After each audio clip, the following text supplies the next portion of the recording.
How's it going, Rogues Gallery, and welcome to another Gundam card game video here on Red Zone Rogue. Today, we have another Gundam card game deck tech video for you, going over one of my favorite new breakout decks of the Gundam card game set for Phantom Aria. This is your purple-white Destiny deck. Now you can call this like Destiny blockers. It's really fun. You have a lot of resilient threats, a lot of cards that let you get stuff back from your trash. It's kind of an archetype that really speaks to me. I tried this initially with purple red, but I found like the purple white just works a lot better because there's still like a lot of aggro in the Gundam card game. Don't worry, we're not going to have all of our decks have white and blockers. I have some other like pretty cool and interesting like mid-range stuff coming up, but I really wanted to feature this deck early because Destiny is a really cool mobile suit and Gundam, and it's just really cool in the Gundam card game. So yeah, without further ado, let's go ahead and jump into our top down and start talking about our Destiny Reanimator deck. Let's go.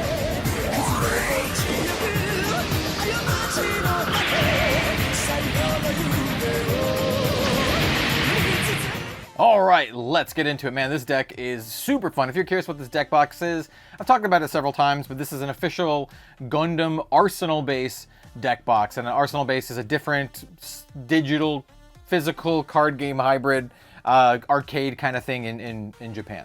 But yeah, they have a product that's really nice. And then also a word from today's sponsor, it's us. We have our official Red Zone Rogue merch store. We currently have all of our playmats in stock, which is fantastic. We have our codename Villain. We also have Katsumi Mech Pilot. We have our brand new codename Etoile Ace of Stars, as well as our Veya Fleet Commander. All of these arts are done by industry artist Pinakas, who's worked on mecha manga like Bravern. He's done Arc Knights, Azure Lane, tons of stuff. He's awesome. Currently working on a light novel and manga, like a Mecha Musume one, so check it out. Once again, I always mention this, but we have no AI, now no AI ever, for anything that I do on the channel here, so including our merch store. So let's go ahead and talk about this deck. It's super fun. This deck rules.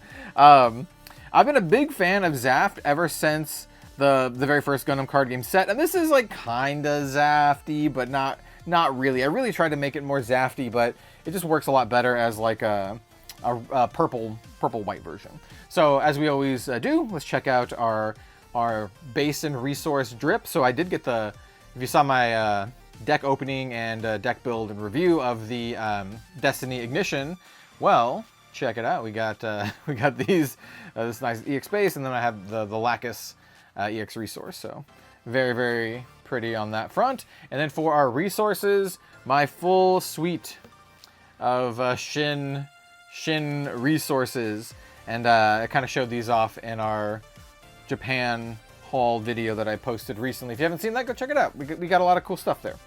A lot of Gundam related stuff. All right, so for the deck, we always like to break it down in terms of pilot piles, because I feel like those are the linchpins of any Gundam card game deck. You basically want to build your deck around your pilots. So we'll talk about the pilots first, then we'll talk about the other units, and then, you know, everything else.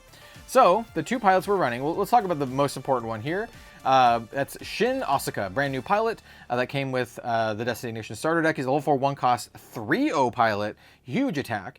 Burst add to hand. He's Zaft, MINERVA squad, and a coordinator.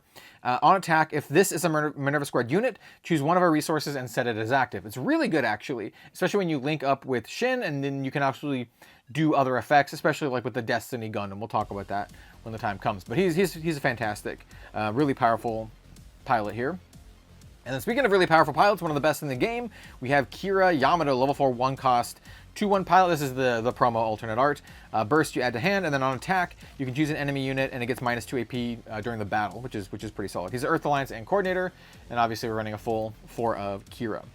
Now, just with Shinn, let's start with or just with the pilots. Let's start with Shinn first. So I feel like Shinn has some of the more interesting units in this deck here. So well, this one, yeah, here we'll go like this. One cool thing about this deck, we have a ton of link potential. from all of the things that we're doing. We have Impulse Gundam, Destiny Gundam, and even more with Shinn. So let's talk about the Destiny Gundam first, the namesake of this deck. This card is so cool. One of my favorite cards from set 4. It's a level 7 5 cost 5/5. Links with Shinn, has high maneuver, which means it can't be blocked. That's awesome. And then during pair on attack, you can choose a MINERVA squad unit in our trash, and then we pay the cost to deploy it. So that's really powerful. Obviously with Shinn, so if we play this on turn 7 and link it up, we'll have 1 resource remaining, we attack, and then we'll use Shinn's effect to set one of our resources as active, and then we can pay a 2 cost from our trash. Something like the Impulse Gundam, which is pretty nice. So yeah, great synergistic card, but more importantly, this gives us a ton of powerful late game sustainability because we can just keep getting dudes back. And then the dudes we get back also can help us get more dudes back, which is just really good. It makes this a really grindy and powerful kind of like mid-rangey blocker-esque style deck. And it's all backed up by the Destiny Gundam, which is super cool. I love this card. Here's the regular art for it, by the way. I don't have my full 3 alternate arts yet, but I'm running 3 Destiny Gundams. We can actually get this back, which is pretty cool, with the Force Impulse Gundam. So Force Impulse Gundam is from the Destiny Ignition. I said it right the first time, but yeah, this is a starter deck card, which is great, easy to get if you can pick up the starter deck. So it's a level 5/4 cost 5/4, links with Shinn. It's a Zaft MINERVA squad unit, and then more importantly, when this is destroyed, choose any MINERVA squad card or unit without Force Impulse Gundam, so without this guy's name, in our trash, and then we just add it to hand, which includes the Destiny Gundam. So this is a way we can get the Destiny Gundam back, and then the Destiny Gundam can actually get the Force Impulse Gundam back if you have enough resources to play it.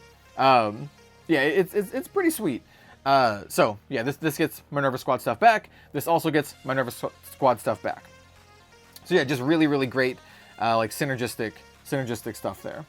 And then we also just have the regular Impulse Gundam. This card is also fantastic, also from the Destiny Ignition pre-constructed deck. So it's a level 3, 2 cost 3/3, good stats, links with Shinn, it's a Zaft MINERVA squad, and then you can pay 2 on your main, so activate on your main, return this unit to the bottom of your deck, then choose 1 unit card with Force Impulse in its name that's level 4 or higher in our trash, and we deploy it. So we can actually get our Force Impulse Gundam back from the trash with just this dude. So if we actually discard the Force Impulse Gundam early, then we can actually activate this effect a full turn earlier, unless we have a resource, EX resource, and then we can actually get our Force Impulse Gundam early, which is pretty sweet. So we're running a full playset of this. This is fantastic. And then we also have another Impulse Gundam. So we are running the Blast Impulse Gundam. Now this is just a blocker. We have some other ones that we can also choose for this effect, but I chose to. Well, I can pull it out here. I was gonna leave it to the mid because it actually links with Kira as well, but we have multiple options essentially that have Impulse Gundam in them that we can use this Impulse Gundam to get them back, and then obviously both of these get them back as well. So all of our purple cards, all the purple units, just get each other back. It's really good, with the exception of these ones. So the Blast Impulse is just a 5/3 blocker, but more importantly, it's a MINERVA squad, and yeah, we can get it back with our Impulse Gundam, Force Impulse, or Destiny, which is really good. So it's just a resilient blocker. I wish the stats were flipped. If it's 3/5 would have been cracked, but hey, it's a 5/3 and can actually bust bases and block if you need to. So running 3 copies of this. And then we also have the Sword Impulse Gundam. I really love this card. Now, this one is a level 4, 2 cost 4/2. I love the 4/2/4/2. But I was going to save this for a little later because it links with any coordinator or MINERVA squad trait. So it actually links with Kira if we really need to, which is pretty good. On deploy, if you deploy this unit from our trash, we can choose an enemy that's 3 or lower and you just destroy it, which is really good. So this card is super good to be gotten back from the Destiny Gundam in particular, or even the Impulse Gundam can also get it back. Now you can also get it back with the Force Impulse, but that puts it back to the hand, whereas these two put it directly into play from the trash, then thereby triggering its effect. And also, like I mentioned, the turn that you play the Destiny Gundam, if you link it up with Shinn and you do the attack, you get your resource back, then you can immediately play the Force Impulse from your trash because it's also just a 2-drop. So Very, very synergistic, just really good. So running 3 copies of this. And you might ask, why 3 of this? Why 3 of this? It's because we have a lot of ways to just dump stuff in our trash. So we'll likely see at least one of these over the course of our game. And so that's all of the Shinn stuff. We have a ton of Shinn Asuka stuff. Now, let's start talking about the Kira Yamato stuff. And so we don't have like a ton of Kira, well, actually, maybe we do. maybe we do. I was gonna say we don't have a ton of Kira specific links, but I kind of forgot about the Strike Gundam here. So first of all, kind of a little different than a lot of other decks that you see this archetype. I'm running the Freedom Gundam. So this is another one of the starter deck LRs from the Destiny Ignition. It's a level 6/5, costs 4/5. It has blocker, and if we have a base, it also has suppression. And that's basically why I'm running this. It's a 4/5 blocker, which is pretty nice. Links with Kira, which is also pretty nice. But also we can get suppression, and sometimes I found that we just need a little bit of extra oomph to close out the game because we're a very grindy deck. We have high maneuver, but we don't have a lot of like double hitters in the deck. In fact, we have none other than the Freedom Gundam. So I'm running 2 copies of the Freedom Gundam, just as kind of like a mid to late game potential finisher. But also, if we don't have the base, it's still a 4/5 blocker, which is nice. So we're running 2 copies of this. And then we are running the full set of the Ale Strike Gundam. This is the original starter deck 4 LR. And so, yeah, this is just fantastic. It's level 4, or level 5, 4, costs 4/4, links with Kira. It's a blocker. And then when you pair this with a 4 or higher pilot, so any of our pilots, we get a bounce an enemy unit that's 4 or less HP to the owner's hand. It's really good. It's really solid. So, yep, running the full set of the Ale Strikes. And then we also have the regular Strike Gundam, which is actually really good in this deck. So the level 4, 2 cost, 3/3, links with Kira, and then on deploy, you draw a card and then discard a card. Why is that good? Well, not only does it help, filter our hand a little bit, but discarding cards is like not bad in this deck. In fact, it can be quite good because we have so many, trash recursion type stuff. So yeah, I think this is just kind of a no-brainer in the deck. So we're running 3 copies of the Strike Gundam as well. And then the last bit of our units, they're just some all-arounders, right? So we have the Silver Bullet, which is just a really nice, resilient blocker. Level 5 free, costs 4/4. It's a blocker, doesn't have any relevant links, but more importantly, when this unit receives effect damage from an enemy, reduce it by 3. So it's really hard to kill. It's just a really annoying card. Basically, your opponent has to attack into it, which is really nice. So we have the Silver Bullet. That's kind of just like an all-arounder. And then we also have our Lifrith. It's just a 2/4 blocker. You know what this is if you play the Gundam card game. We're running this because we just need some early game to not die. And we do have, like I said, we have some blockers. We're not running all of the blockers. So we're not running like Lifrith and Flat and Rick Diaz, but we are running like Lifrith and Silver Bullet. And then we have some of our mid-rangey blockers with like the L Strike, the Blast Impulse, and the Freedom. So we're running an okay amount of blockers, but for me, the deck mostly is all about this package, the purple package. The resiliency and the ability to recur all your stuff from your trash. And then everything else is just like not dying. That's the way I think about it. All right, let's talk about the rest of the cards in the deck. So we have Graceful Demeanor, an incredibly good bounce effect. So it's a level 4, 2 cost command. Burst, you activate its action, and then action, choose 1 to 2 enemy units that are 3 or lower, and then you return them both to the owner's hands. Super, super good against a ton of different decks. You can bounce a lot of the low-level blockers. You can bounce just the grunts, which are the level 2, 1 cost 2/2s, which I call grunts. You can bounce the grunts. You can also bounce tokens, and the tokens just disappear. So this is extremely good. So running 3 copies of the deck. And then we're also running Overflowing Affection. Obviously, that makes a lot of sense in the deck. Draw 2, discard 1. Once again, discarding stuff is actually quite good in our deck because we care about all of the synergies here. So we're running a full 4 of the Overflowing Affection. This is just generally a really good card, but it's extra good in this deck in particular. And then we're also running Minerva, which is, once again, makes a lot of sense. This is the starter deck base for the Destiny Ignition. Level 2, 1 cost. Being level 2 is pretty sweet. Level 2, 1 cost, 0/5. Burst, deploy shield to hand, and then if it's our turn, look at the top 2 cards of our deck, return 1 to the top, put the other in the trash.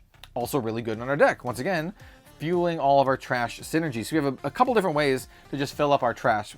Stuff like the Strike, the Overflowing Affection, and Minerva. And like I said, between all our draw effects and our discard effects, we're likely to see some of these cards put into our trash. A really, really nice combo is you play out your Impulse Gundam on turn 3, maybe on turn 2, you for some effect, you drop like your Sword Impulse into your trash, or even your Force Impulse. But the Sword Impulse in this situation is pretty sweet. And then on turn 3, you play your Impulse Gundam. Turn 4, you maybe attack with your Impulse Gundam, have it survive, and then you activate its effect. And then you get back your Sword Impulse Gundam that you had just discarded from Minerva or Overflowing Affection. Since it's your turn 4, you could actually play the Strike Gundam for 2, draw a card, and then discard something like your Sword Impulse Gundam or your Force Impulse Gundam, and then activate your Impulse Gundam's effect because you'll still have 2 more resources remaining. It works really well. This deck works really well. I think it's a lot of fun. I highly, highly recommend checking it out. There are a bunch of different variations of this deck out there. Some of them will run more low-level blockers. Some of them will run some more mid-level stuff. I personally like running the Freedom here. Like I said, I really feel like sometimes I just need that extra bit of suppression, and having the extra 4 or 5 blocker is not bad. So yeah, let me know what you think in the comment sections down below. Have you built the Purple-White Destiny deck yet? And if you do, what different permutations are you particularly running? So let me know. As always, thank you so much for watching. I really appreciate it. Don't forget to like, comment, subscribe, maybe hype the video if you can. And stay tuned for a lot more Gundam card game content. We got a lot more deck techs for set 4, a lot more off-meta stuff and some fun, janky stuff. We'll do some more meta stuff as well, but we'll have a mix of them because I just love building decks for this game, and I'm a huge, obviously if you know the channel, I love Gundam. I'm a huge fan of the franchise, so I'll also just love building themed stuff. Notedly, even though I haven't seen Seed, it's one of like the only 4 Gundam shows I haven't seen, I do like how most of this deck is Seed themed, right? We have our Seed pilots, and most of our things are Seed themed, with a couple exceptions, like the Lifrith and the Graceful Demeanor. But in any case, thank you so much for watching. I really appreciate it, and we'll see you next time.